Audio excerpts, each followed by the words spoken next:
Don't get me started on Wordle. Thank you very much. Okay.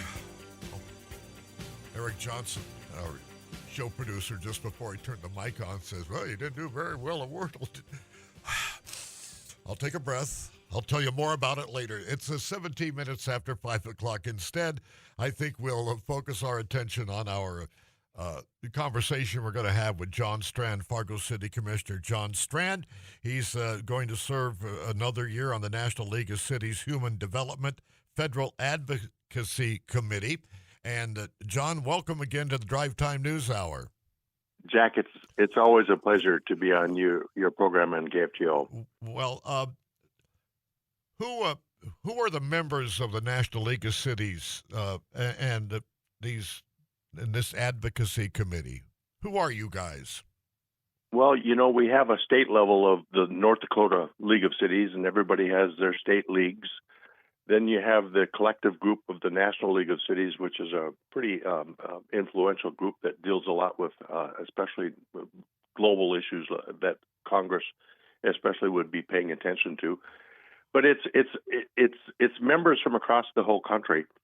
The committee I am on is a federal committee that's called Human Development, and it deals with human issues like civil issues like social services and children and poverty and homelessness and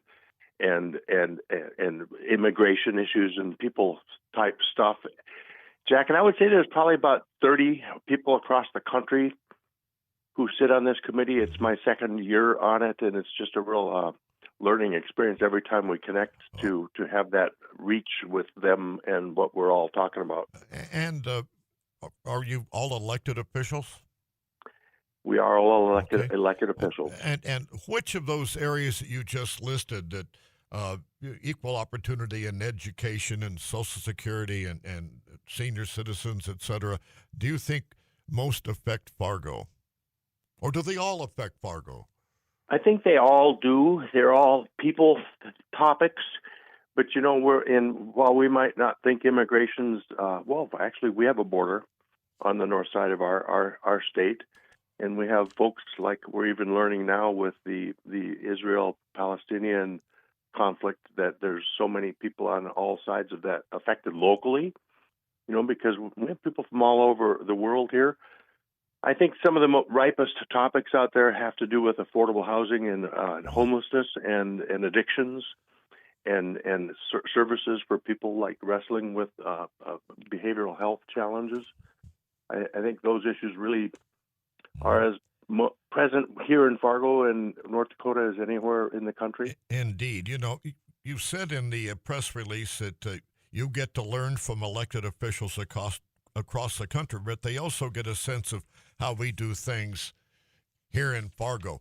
What are some of those things you would share with those 30-odd other members as to how we do things?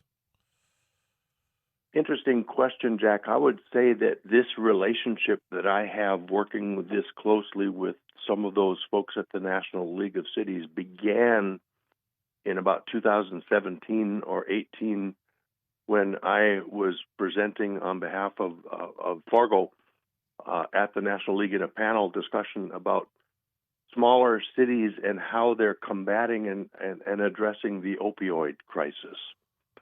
And I was able to talk about what Fargo did here, where we have this, what we call a mobile outreach unit, where instead of cops showing up for everything all the time, with people with badges and uniforms and guns at every incident, when you have folks that are battling home addiction and sometimes homelessness, but addiction issues, you have a van of people roll up, and they're specialists, they're social service workers, they're counselors, they try help these people get their lives turned around. They get a different level of relationship with them, and it kind of diffuses things from the law enforcement approach to addictions. And so I was able to talk about that. And now almost every city across the country has what they call a crisis response team. Yeah. Well, to a large degree, Fargo helped shape that approach.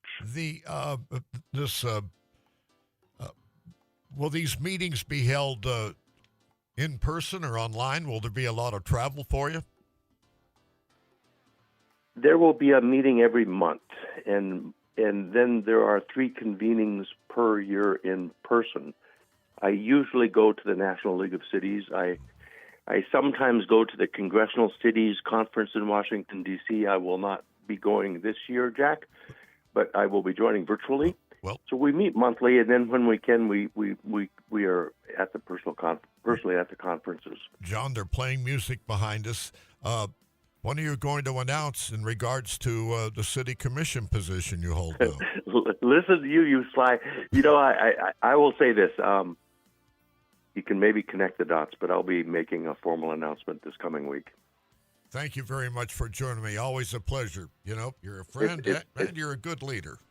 And happy Valentine's Day belatedly to you and all of you. Thank you. It's 5:22.